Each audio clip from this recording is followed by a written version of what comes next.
Sir second পেপারের জন্য কি তপন স্যারের বই পড়বো? মাস্ট।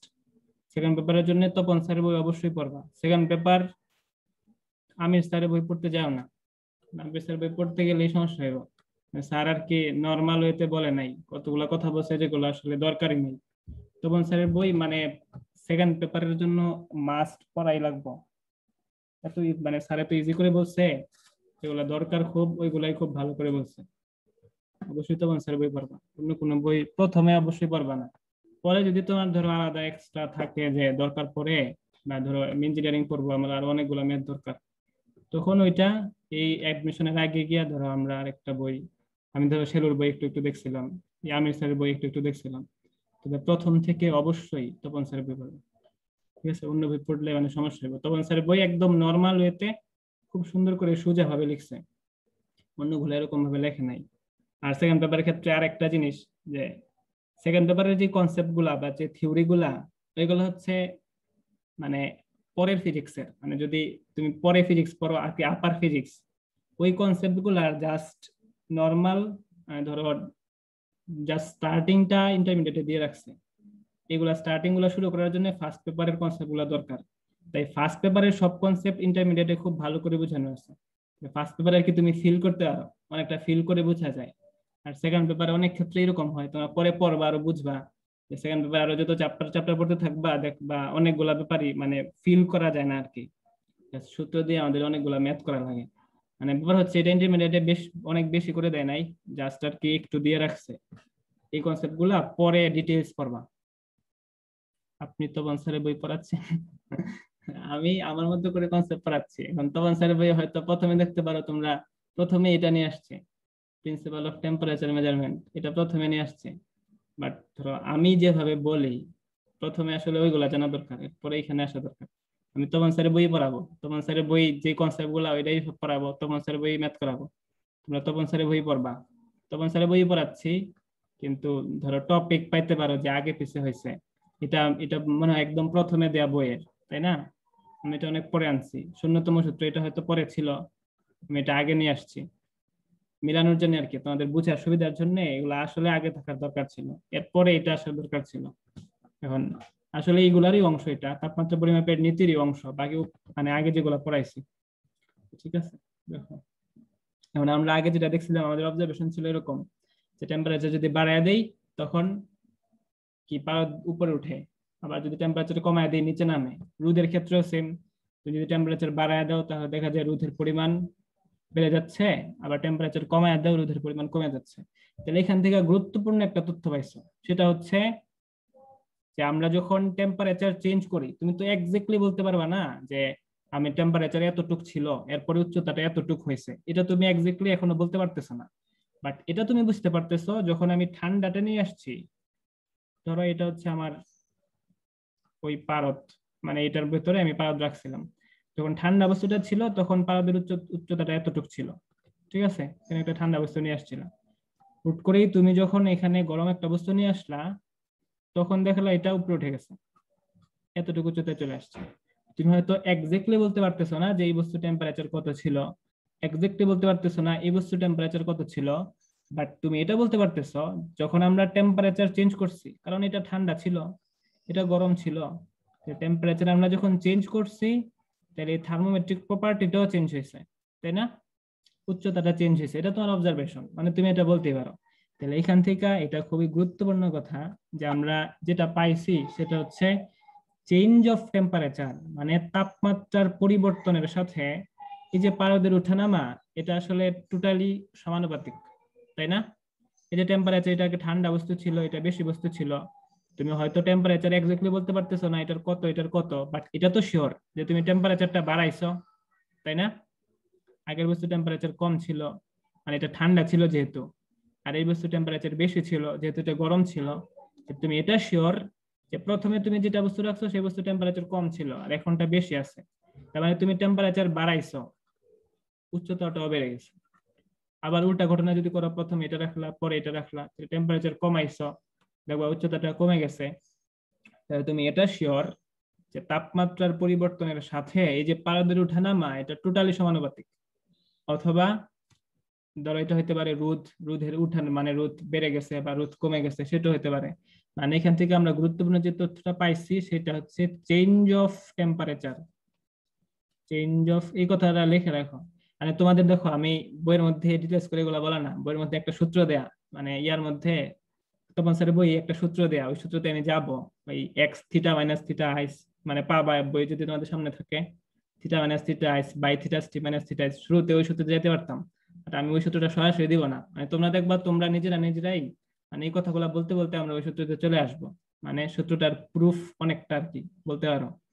চেঞ্জ অফ টেম্পারেচার, তো দেখো এই কথাটা লিখো, change of temperature is directly proportional to change of thermometric property. Change of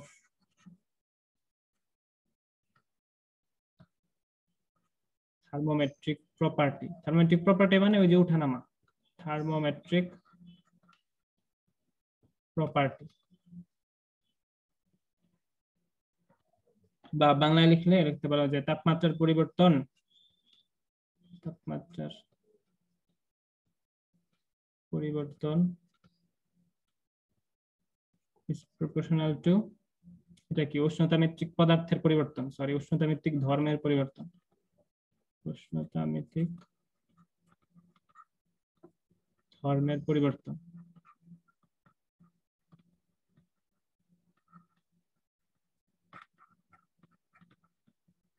ঠিক আছে, তাহলে এখন আসো পরের পরের কথাতে, যে চেঞ্জ অফ টেম্পারেচার কতটুকু আসলে হয়েছিল আমরা তো জানি না। এই বস্তুর প্রথমে ঠান্ডা অবস্থা টেম্পারেচারটা কত ছিল সেটাও আমরা জানি না, পরে যখন গরম বস্তুটা নিয়ে আসলো সেটা টেম্পারেচার কত ছিল সেটাও তুমি জানো না, বাট ইউ ক্যান অ্যাজিউম। মানে ধরো প্রথমটার ছিল থিটা 1 সামথিং, পরেরটার হচ্ছে থিটা 2, মানে এই বস্তুর হচ্ছে থিটা 2 আর এই বস্তুর হচ্ছে থিটা 1, তাহলে চেঞ্জ কত, চেঞ্জ অফ টেম্পারেচার কত, থিটা 2 মাইনাস থিটা 1, তাই না? প্রথমে ছিল থিটা 1, এটা তো কম, তারপর থিটা 2 টেম্পারেচারের বস্তুটা আনলাম। তুমি থিটা 1 থিটা 2 এর ভ্যালু জানো না, বাট অ্যাজিউম করো যে প্রথম বস্তু টেম্পারেচার থিটা 1 ছিল আর পরের বস্তু টেম্পারেচার থিটা 2 ছিল, তাহলে চেঞ্জ অফ টেম্পারেচার কত, থিটা 2 মাইনাস থিটা 1, তাই না? ইজ প্রপোর্শনাল টু, কি proportional, change of thermometric property, মানে হাইটটা, প্রথমে হাইট ছিল মনে করো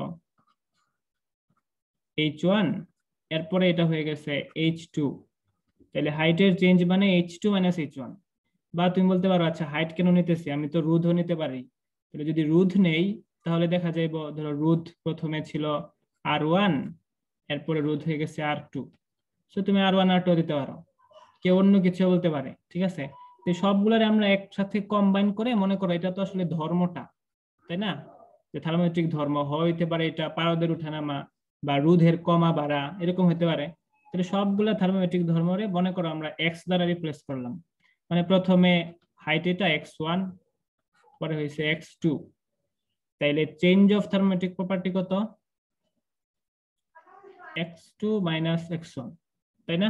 এটা কিন্তু তোমাদের নরমাল অবজারভেশন, আমরা এটা থেকেই বলতে পারি theta 2 minus theta 1 change of temperature is directly proportional to change of thermometric property. মানে প্রথমটার থিটা 1 ছিল, পরেরটার থিটা 2, চেঞ্জ হচ্ছে থিটা 2 মাইনাস থিটা 1। প্রথমটার হাইট ছিল x1, পরেরটার হাইট হচ্ছে x2, চেঞ্জ হচ্ছে x2 মাইনাস x1। ঠিক আছে, তাহলে এই টার্মটা কি বুঝছো, theta 2 minus theta 1 by x2 minus x1 মানে is proportional to x2 minus x1, এই টার্মটা কি বুঝছো কিনা বলো? জি বুঝছি। বুঝছো, তাহলে এখান থেকে আমরা কি বলতে পারি যে থিটা 2 মাইনাস থিটা 1 এটা আসলে যদি আমরা সমানুপাতিক সাইনটা তুলে দেই k into x2 minus x1, তাই না? এটা বলতে পারো তুমি। বা পরে চলে গেলা যে থিটা 2 মাইনাস থিটা 1, এইটাগুলো লেখো। আমি তো আগে বললাম যে বইয়ের মধ্যে আর কিভাবে লেখা নাই, সরাসরি সূত্রটা দিয়ে দিছে, সূত্রটা কোত্থেকে আসলো আমি ওইটা তোমাদের বলতেছি। থিটা 2 মাইনাস থিটা 1 বাই এখানে নিয়ে আসো x2 মাইনাস x1, এটা কনস্ট্যান্ট, তাই না? Theta 2 minus theta 1 by x2 minus x1, এটা কনস্ট্যান্ট, এই যে এটা নিয়ে আসলাম, এই পাশে ক্যাটা রইলো, এটা গুরুত্বপূর্ণ কনসেপ্ট। যে এটা হচ্ছে কনস্ট্যান্ট। তাহলে এটা যদি কনস্ট্যান্ট হয়, মনে করো আমি এই দুইটা বস্তু রাখলাম, আমি তো অন্য একটা বস্তু রাখতে পারি, যে এরকম একটা বস্তু রাখলাম যেটা টেম্পারেচার হচ্ছে মনে করো θ1 প্রাইম, আর আরেকটা হচ্ছে θ2 প্রাইম। তখন ধর্ম θ1 প্রাইমের ধর্ম বা এই হাইটটা ছিল মনে করো x1 প্রাইম, θ2 এটা ছিল x2 প্রাইম। এই যে এই লাইনটা আমারে বলতেছে θ2 মাইনাস θ1 মানে টেম্পারেচারের যে চেঞ্জ বাই ধর্মের চেঞ্জ এটা কনস্ট্যান্ট।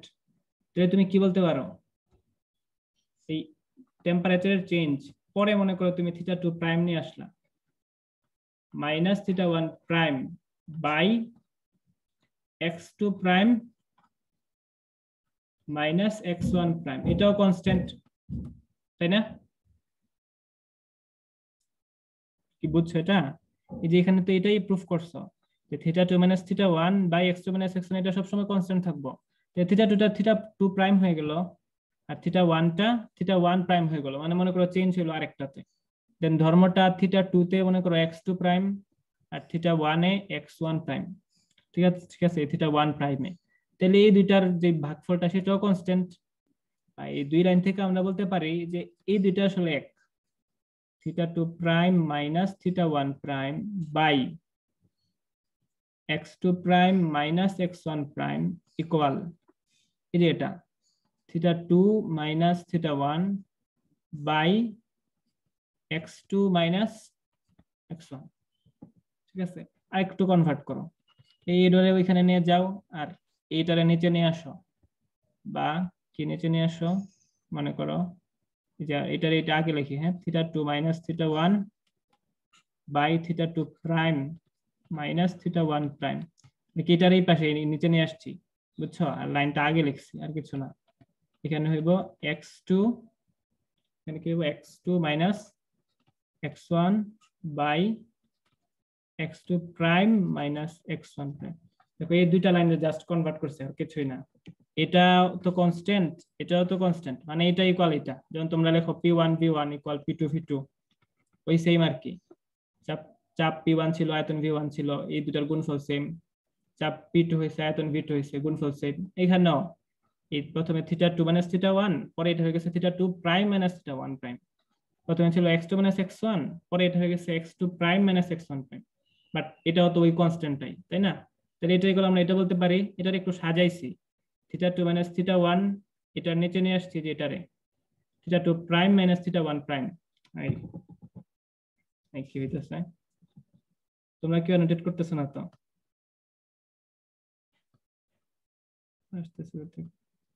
এরপরে এটা নিচে নিয়ে আসছি, আর x2 মাইনাস x1 এটা মনে করো ওইখানে নিয়ে গেছে আর কি, জাস্ট এইভাবে করছি, আর এটা লাইনটার আগে লিখছি, আর কিছু না। তাহলে এই এতটুকু লাইন মানে এটা পর্যন্ত তোমরা বুঝছো? বলো, এই এতটুকু পর্যন্ত কি বুঝছো? জি বুঝছো? এর লাইনটা মনে রাখো, পরেরটা lower fix point upper fix এখানে থাকো, পরে যাই। কি যেন লিখছিলাম, θ2 minus θ1 by θ2 prime minus θ1 prime, তাই না? পরে এপাশে কি ছিল, x2 minus x1 by x2 prime minus x1 prime, তাই তো?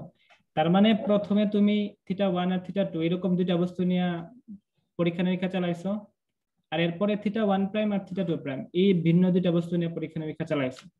ঠিক আছে, তাইলে এই ভিন্ন রকম দুইটা আসছে।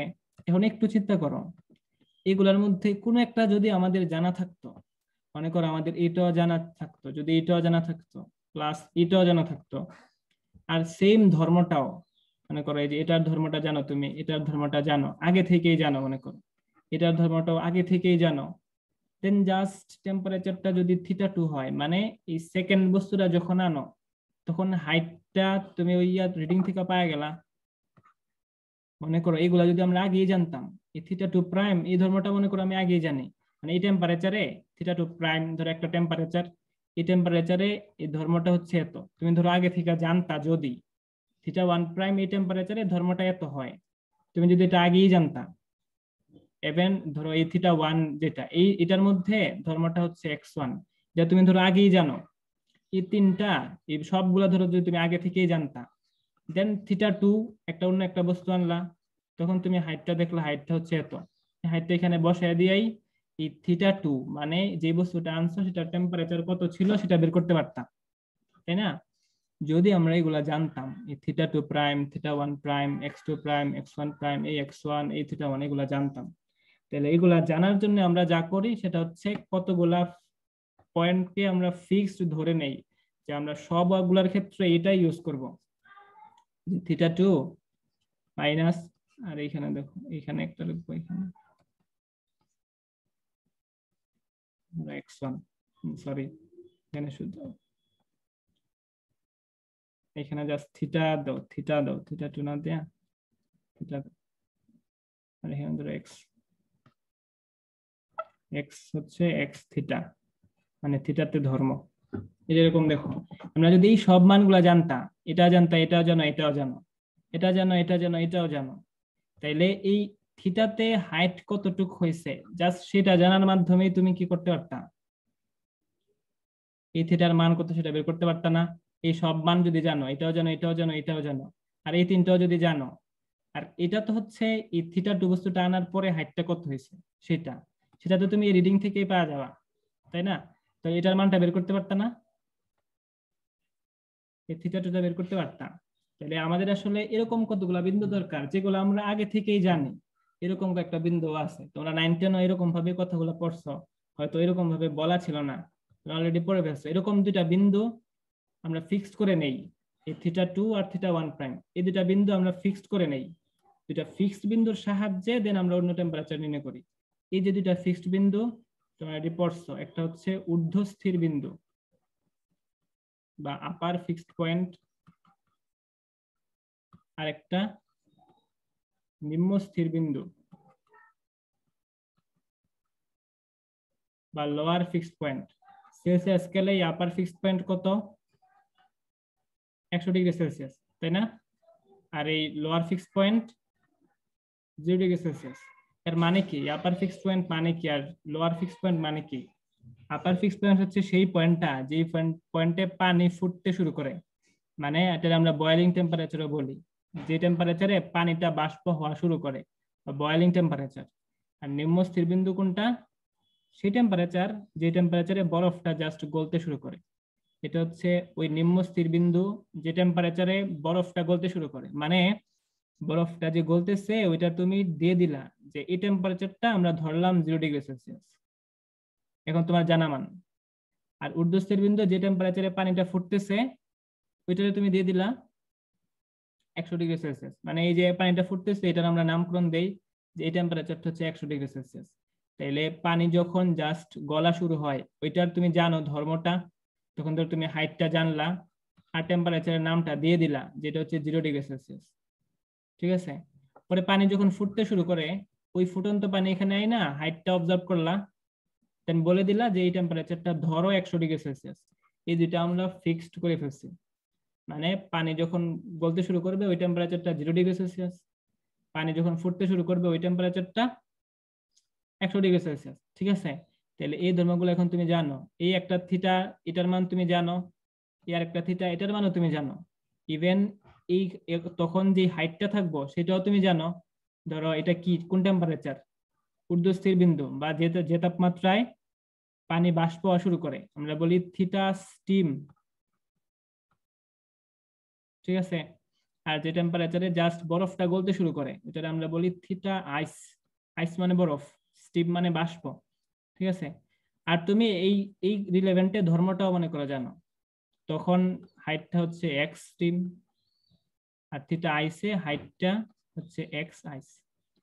তোমার জানা মান এক্স স্টিম জানা, এক্স আইস জানা, থিটা স্টিম তুমি ফিক্সড করে নিছো এটা 100 ডিগ্রি সেলসিয়াস, থিটা আইস তুমি ফিক্সড করে নিছো এটা 0 ডিগ্রি সেলসিয়াস, ঠিক আছে?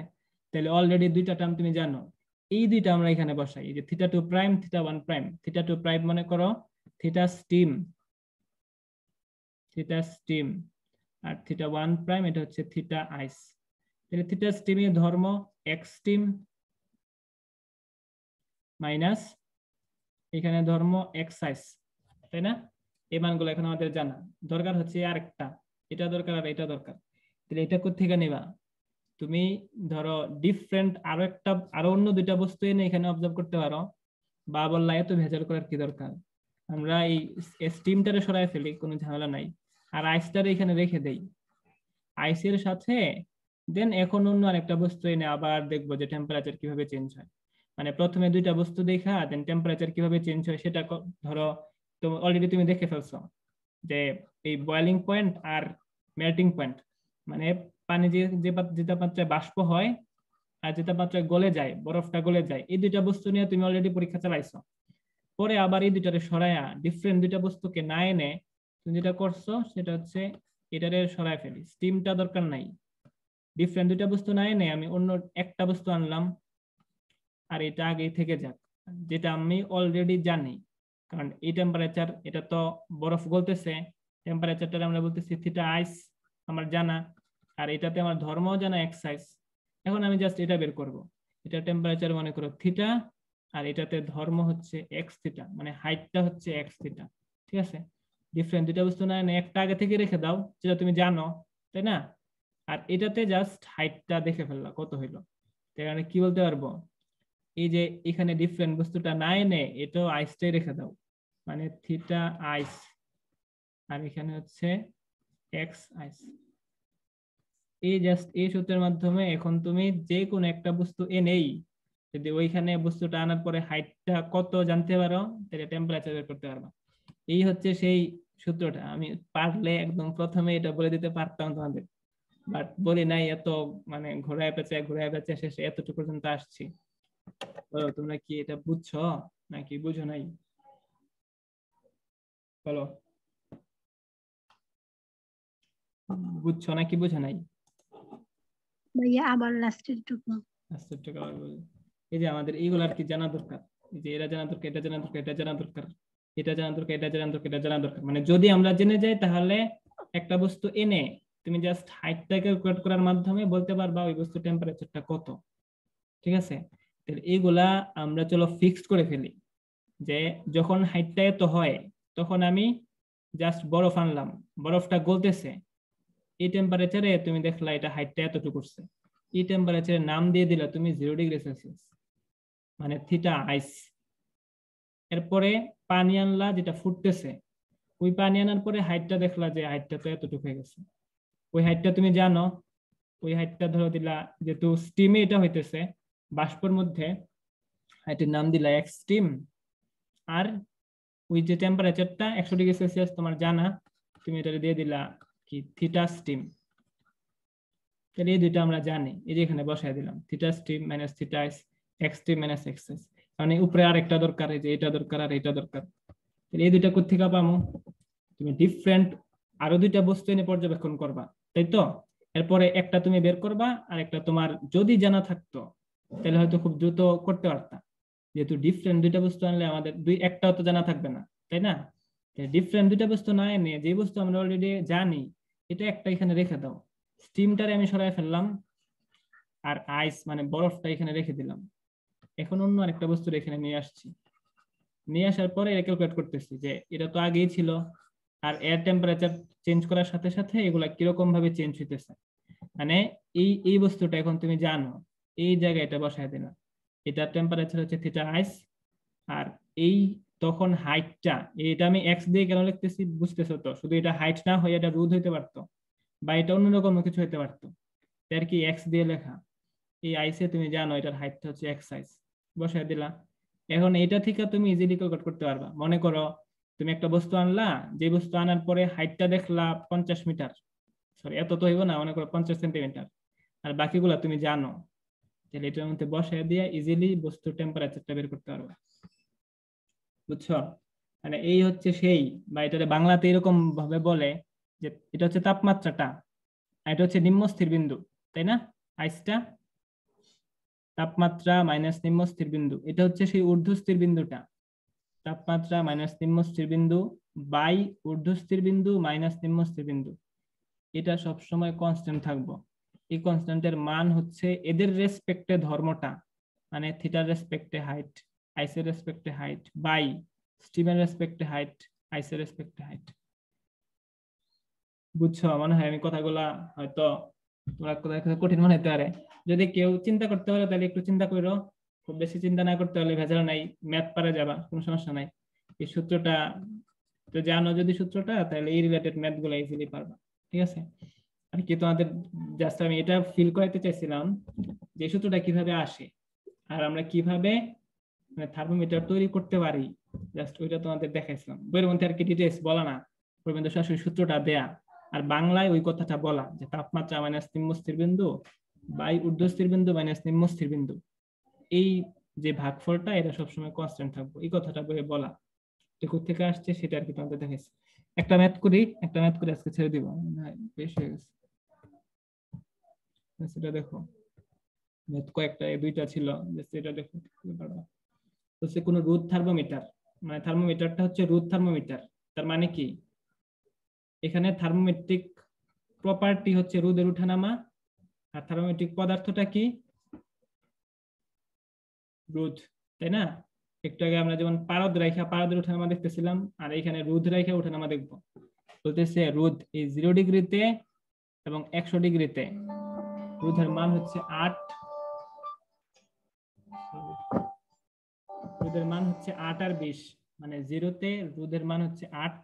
তুমি চিন্তা করতে পারো 0 ডিগ্রি সেলসিয়াসে হাইট হচ্ছে 8 মিটার, আর 100 ডিগ্রিতে রোদ হচ্ছে 20। এরপর বলতে চাচ্ছে যে থার্মোমিটারটাকে একটা চুল্লিতে স্থাপন করছে, এখন রোদটা তো 36 হয়ে গেছে, মানে হাইটটা 36 হয়েছে, চুল্লির তাপমাত্রাটা কত ছিল সেটা বের করবা। কিভাবে করবা?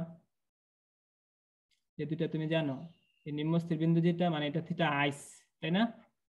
আর এটা কি থিটা স্টিম। এই থিটা আইস মানে টেম্পারেচারটা যখন 0 তখন ধর্মটা কত ছিল,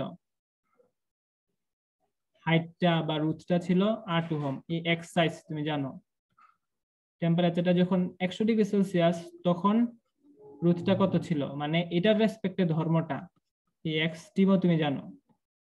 মানে বলতে চাচ্ছে এই এটা মনে করো থিটা টেম্পারেচারে এটা এতটুকু হয়েছে, মানে এটা এক্স থিটা, প্রশ্ন হচ্ছে থিটাটা কত। ঠিক আছে? ওই যে আমরা যেটা জানি theta minus theta ice by theta steam minus theta আইস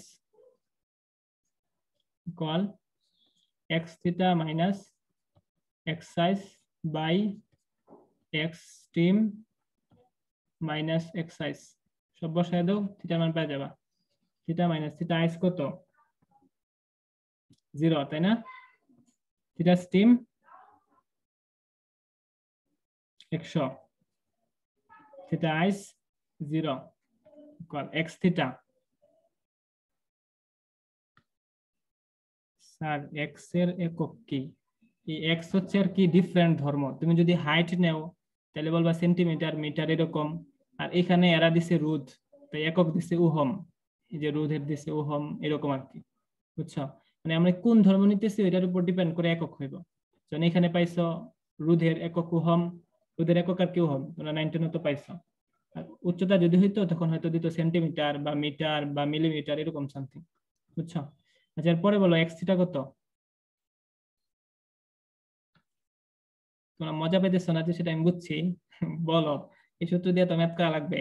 এর মান বলো, এক্স থিটা কত? 36 ohm. 36 ohm. X ice, x ice কত? 8 ওহম। X steam 20 ohm.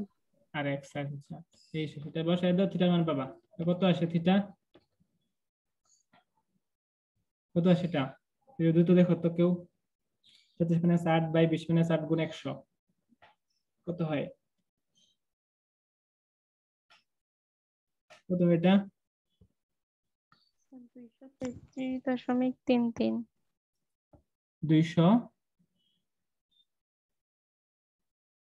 233.33 এত ডিগ্রি সেলসিয়াস।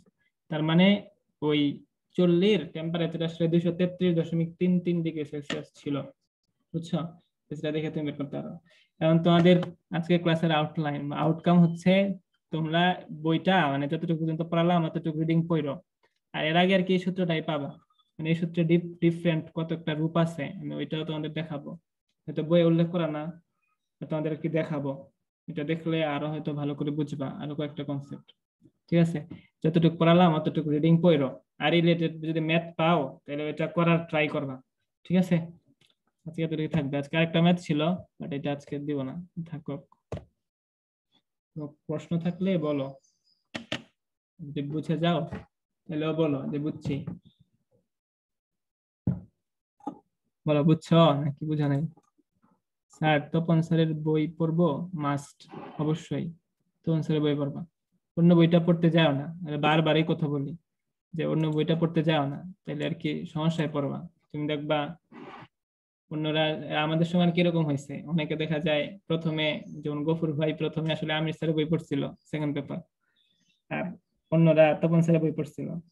তপন স্যারের বই কনসেপ্ট গুলো আর কি খুব সোজা করে লেখা, আমির স্যারের বই এটারে অনেক বারবার ঝামেলা করে অন্যান্য টপিক আনছে, মানে আর কি পুরা গুজামেল পাকাইছে।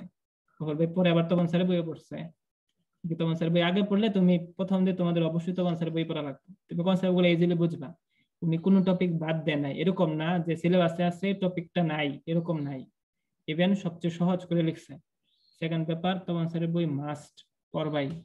ঠিক আছে, আর যখন অন্য একটা বই থেকে ম্যাথ করা লাগবে যে এই টপিকটা অন্য একটা বই থেকে পড়ো, তখন আমি এটা তোমাদের দিয়ে দিব, এটা নিয়ে তোমাদের টেনশন করা লাগবে না।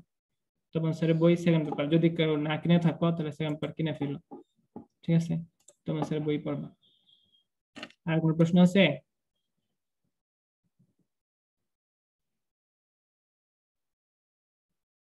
নাই? না থাকলে তোমরা পড়ো, যতটুকু পড়ালাম অতটুকু পড়ো, টেনশন নেওয়ার দরকার নাই, টপিক গুলা সোজাই।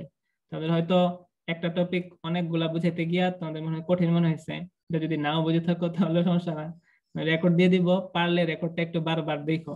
ঠিক আছে, তাইলে হয়তো ব্যাপারটা আরো বুঝতে পারবা। না বুঝলেও এটার জন্য তোমার মার্ক কাটবো না বা মার্ক চলে যাবো না।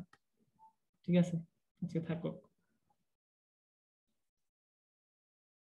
আসসালামু আলাইকুম। ওয়ালাইকুম আসসালাম।